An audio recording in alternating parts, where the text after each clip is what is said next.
कैसा चल रहा है आज क्रिप्टो मार्केट का हाल? क्या सिचुएशन है, क्या सेंटीमेंट मार्केट्स के चल रहे हैं इस टाइम पे, बात करने वाले हैं। और वेलकम है आप सभी का आज की इस वीडियो में। आप सभी को वेरी गुड मॉर्निंग। और इस मॉर्निंग अगर हम बात करें, आज हो चुकी है 26 अप्रैल, 26 अप्रैल हो चुकी है और 26 अप्रैल की डेट है। और बिटकॉइन आज जो मॉर्निंग में लेवल चल रहे हैं इस टाइम पे वो 64,230 के लेवल है, 64,230। अगर मैं थोड़ा डेली टाइम फ्रेम पे चलूँ तो अगर आप यहाँ देखेंगे बिटकॉइन का ये जो चार्ट चल रहा है ये कहीं ना कहीं बता रहा है, ठीक है, उम्मीद ये भी है कि अभी 4 दिन है इस अप्रैल मंथ के एंड होने में, तो उम्मीद ये भी है कि हमको 70,000 पे क्लोजिंग मिल सकती है या 70 के करीब 68 69 तक मिल सकती है, ठीक है, डिपेंड करेगा। अगले 4 दिन अलर्ट रहिएगा। और आज फ्राइडे भी है, कल से वीकेंड भी शुरू हो रहा है, सैटरडे संडे आ रहा है, मतलब वीकली कैंडल क्लोजिंग भी आ रही है जल्दी। और क्या आ रहा है, मंथली कैंडल क्लोजिंग भी आ रही है। तो वीकली और मंथली कैंडल क्लोजिंग का कॉम्बिनेशन अगले 4 दिन बहुत संभल के रहिएगा, क्योंकि 29 की सुबह वीकली कैंडल क्लोज हो जाएगी और 1 तारीख यानी 1 मई की सुबह पूरा अप्रैल मंथ क्लोज हो जाएगा। तो 29 30 तक जितना अभी 4 दिन है वो आपके लिए थोड़े से अलर्ट वाले हैं। क्यों? क्योंकि मार्केट लिक्विडेशन बहुत साइड कर रहा है, लॉन्ग्स वालों के भी तरीके से कर रहा है अच्छे खासे, और शॉर्ट्स वालों के भी कर रहा है। क्यों? क्योंकि हम $67,000 से भी सीधा नीचे गिरे हैं। अगर आप देखोगे ये लेवल आप देखो 67,000 तक पहुंच गए थे और वापस आए 62,700 तक, अभी चल रहे हैं 64,200। नेक्स्ट हम बात करेंगे आज के टॉप गेनर्स के बारे में। आज कौन कौन से कॉइन्स अपने होल्डर्स को प्रॉफिट दे रहे हैं। तो आज सबसे ऊपर है HNT, जिसकी प्राइस की बात करूं 17% ऊपर चल रहा है, और पॉपकैट है 15%। W के प्राइस हमने ऑलरेडी प्रीमियम में अपने डिस्कस किया था W के बारे में, तो रिज़ल्ट चार्ट्स के ऊपर है, कल से ही पंप कर रहा है, 0.62 के लेवल आ चुके हैं, ठीक है। तो अगर आप प्रीमियम टेलीग्राम चैनल ज्वाइन करना चाहते हैं फॉर स्पॉट ट्रेडिंग और फ्यूचर ट्रेडिंग, तो उसका लिंक आपको डिस्क्रिप्शन में मिलेगा। टेलीग्राम चैनल को ज्वाइन कीजिए, वहाँ पे आपको सारे डिटेल्स मिलेंगे, ठीक है। ORN है 13%, LSK है 12%, MTL है 11%, बॉन्क और स्लर्फ। मीम कॉइन्स भी अपनी जगह कायम करके रखे हुए हैं, ठीक है, तो बिल्कुल भी गेनर लिस्ट को छोड़ने को तैयार नहीं है। तो 11% बॉन्क है और 10% स्लर्फ। और नेक्स्ट बात करना चाहेंगे पॉपकैट के बारे में। पॉपकैट अगर आपने तकरीबन अगर मैं बात करूं यहाँ पे मार्च की, अगर आपने स्टार्टिंग में भी पॉपकैट को ख़रीदा होता तो पिछले 2 महीने के रिज़ल्ट ये हैं कि मार्च महीना और अप्रैल का महीना पॉपकैट के लिए नया ऑल टाइम हाई लेके आया।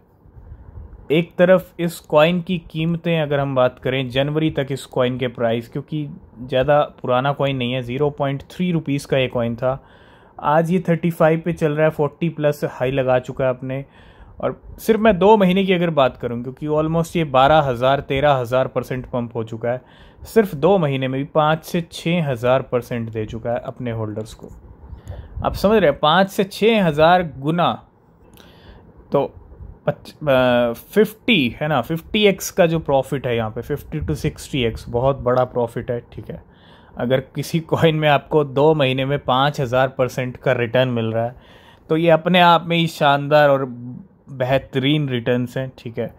तो इसीलिए कह रहे हैं मीम कॉइन्स को लेके ना मार्केट के अंदर ना बड़े अजीब से सेंटीमेंट बनाए जाते हैं, है ना। बड़े बड़े आपको कभी कभी ऐसे स्टेटमेंट देखने को मिलेंगे, अरे मीम कॉइन तो एक लॉटरी है, ऐसा है वैसा है। देखो ये जो सेंटीमेंट है ना ये बनाया जाता है मार्केट के अंदर। ऐसी न्यूज़ लेके आओ, उसके बाद वेल्स क्या करती हैं, वेल्स उल्टा मीम कॉइन्स में ही पंप करती हैं और मीम कॉइन्स में ही अपने प्रॉफिट बुक कर लेती हैं। क्यों? क्योंकि जब बड़े बड़े बिलियनेयर्स का स्टेटमेंट आता है मीम कॉइन को लेके कि मीम कॉइन तो ये है, मीम कॉइन तो वो है, वहीं दूसरी तरफ वही बड़े प्लेयर्स मीम कॉइन्स में बड़ा पंप लाके और खुद अपना बड़ा प्रॉफिट बना लेते हैं, क्योंकि सब इनके हाथ में है। और आप कहीं ना कहीं देखते रह जाते हो कि भैया इस बिलियनेयर ने कहा था कि मीम कॉइन्स ऐसे हैं, मीम कॉइन से कुछ होगा नहीं और ये होगा वो होगा। मतलब नेगेटिविटी एक तरफ से आती है जिससे आपका जो है एक तरह से ब्रेन वॉश यूँ समझ लीजिए मीम कॉइन्स को लेके, है ना। ये सिर्फ मीम कॉइन को लेके नहीं है, बहुत सारी कैटेगरीज, बहुत सारे कॉइन्स को लेके। एक तरफ तो मार्केट के अंदर ऐसी न्यूज़, ऐसा नेगेटिव सेंटीमेंट क्रिएट कर दो और दूसरी तरफ आप उसी में फंस जाओ और आपको जो बड़ा रिटर्न मिलना था उस कॉइन में, वो आपने उस नेगेटिविटी में छोड़ दिया, है ना। तो ये आपको अपना दिमाग लगाना है, आपको अपनी रिसर्च करनी है, ठीक है। सुनो सबकी, करो मन की, क्योंकि मार्केट में ना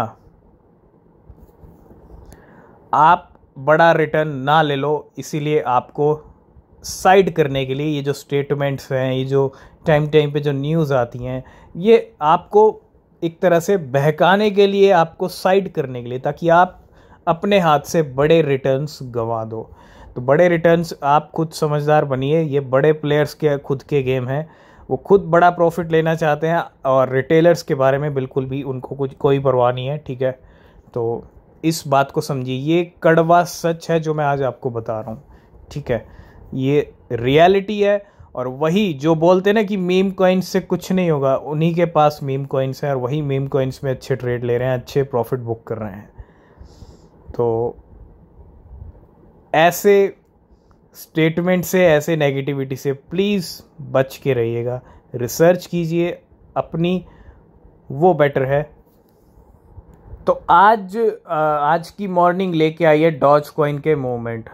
बहुत अच्छी खासी क्वांटिटी डॉज कॉइन की वेल्स ने मूव किया है और कहाँ गई है कॉइन बेस के ऊपर। 228 मिलियन डॉज कॉइन है, $34 मिलियन के, और ट्रांसफ़र होते हैं ये अननोन वॉलेट से कॉइन बेस के ऊपर।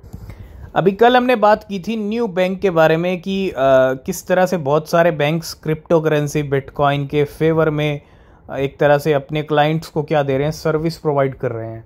और इसी सीरीज़ में एक और बैंक जुड़ता हुआ ब्राज़ील का ब्राज़ीलियन नियो बैंक, इसको वही न्यू बैंक आप बोल सकते हो, और इंट्रोड्यूस तो न्यू बैंक ने इंट्रोड्यूस किया है न्यू क्रिप्टो वॉलेट। अब न्यू क्रिप्टो वॉलेट भी लेके आए हैं, features for bitcoin, Ethereum and Solana. तो Nubank, a Brazilian neo bank has introduce new feature for its crypto currency customers. तो ये बहुत अच्छी बात है ना। और बहुत सारी चीज़ें हो रही हैं, बैंक्स एक तरह से क्रिप्टो करेंसी के फेवर में दिख रहे हैं बहुत ज़्यादा। जिस तरह की हवा मार्केट में सोलाना की चल रही है, ऐसी हवा में भी इतने टाइम तक किसी भी क्रिप्टो की नहीं चली, ठीक है। और क्योंकि काफ़ी टाइम हो गया, 1 साल हो गया, 2023 की 1000% की रैली दिखाई सोलाना ने। और सबसे बड़ी बात कि ये टॉप 10 की क्रिप्टो है, बिलियंस डॉलर वाली, हज़ारों करोड़ रुपए वाली क्रिप्टो है ना। और बहुत बड़ा साम्राज्य, बहुत बड़ा इकोसिस्टम बन गया है। और सोलाना पे जितने मीम कॉइन्स आ रहे हैं, यहाँ पे कोई फाइनेंशियल एडवाइस नहीं है, आप समझिए इस स्ट्रेटजी को, इस सिनेरियो को, कि अब देखो सोलाना का जो एक नया कॉइन है जिसका नाम है मैनकी, और मैनकी की अगर हम बात करें, Maneki meme coin sky rocket 30,000% since launch. मतलब लॉन्च होते ही 30,000% तक की रैली दिखाई इस कॉइन ने। और ये नंबर काफ़ी ह्यूज हैं, काफ़ी पॉजिटिव हैं, और ये बता रहे हैं कि सोलाना का अभी कहीं ना कहीं इस बुल रन में हम बहुत बड़ा हाई देखने वाले हैं। ये सब सोलाना की बदौलत ही है कि सोलाना के मीम कॉइन्स अच्छा पंप कर रहे हैं। क्यों? क्योंकि जब जिसका इकोसिस्टम है वो ही इतना स्ट्रॉन्ग है। तो मैनकी है सर्ज बाय अ स्टेगरिंग 30,000% की रैली। तो इसीलिए कहते हैं हम सोलाना के मीम कॉइन्स पे नज़र रखिए, जो भी नया मीम कॉइन उस पर तो बिल्कुल नज़र रखिए जिसमें आपको पोटेंशियल दिखे, रिसर्च कीजिए। और just 4 hour after listing on the Jupiter exchange, और जुपिटर एक्सचेंज पे इसकी लिस्टिंग भी हुई है, और 4 घंटे में 30,000% की रैली की मैनकी की। तो अब तैयार हो जाइए, ये बहुत सारी एक्सचेंजेस पे दिखने वाला है। जी हाँ, बिल्कुल दिखने वाला है। बायबिट हो, गेट आयो हो, मैक्सी हो, ये सब लिस्ट करने वाले हैं मैनकी को। और लास्ट एंड फाइनल में बात करेंगे, 4 दिन रह गए हैं अप्रैल मंथ की, ठीक है। एक तो वीकली कैंडल क्लोजिंग आ रही है, दूसरी आ रही है मंथली कैंडल क्लोजिंग, और उसके बाद मंथली, जिस दिन मंथली कैंडल क्लोजिंग होगी उसी दिन फर्स्ट नाइट, मतलब 1 तारीख की रात को क्या होने वाला है, FOMC की मीटिंग होने वाली है। तो 1 मई को अगर आप देखेंगे, 30 और 1 तारीख को मीटिंग है, यानी 1 तारीख की रात को ही डिसीजन आने वाला है किसका, एफओएमसी के इंटरेस्ट रेट का। पिछले 4 महीने से सीपीआई नंबर्स धीरे धीरे बढ़ रहे हैं, ठीक है, तो उम्मीद है इस बार भी थोड़ी राहत मिलेगी हमें एफओएमसी से। लेकिन जो मई मंथ में सीपीआई नंबर आएंगे वो बताएंगे अगली मीटिंग का क्या रुख होगा, ठीक है। तो थोड़ा इसका भी ध्यान रखिएगा। अगले 5 दिन बहुत इंपॉर्टेंट है। जब तक एफओएमसी की इंटरेस्ट रेट का डिसीजन नहीं आता, weekly candle closing, monthly candle closing और पॉवेल की स्पीच, ये सारे इवेंट जब तक हो नहीं जाते 4-5 दिन, मार्केट वॉलेटाइल रहेगा। उसके लिए आप तैयार रहिए, ठीक है। तो आज की इस वीडियो को करेंगे यहीं पे एंड। किसी भी क्रिप्टो में अगर आप इन्वेस्ट कर रहे हैं तो रिसर्च करें, वो बहुत ज़रूरी है। बिना रिसर्च के कोई क्रिप्टो मत खरीदिएगा। और नेक्स्ट वीडियो किस पे चाहते हैं वही बताइएगा। तब तक के लिए बाय बाय, टेक केयर।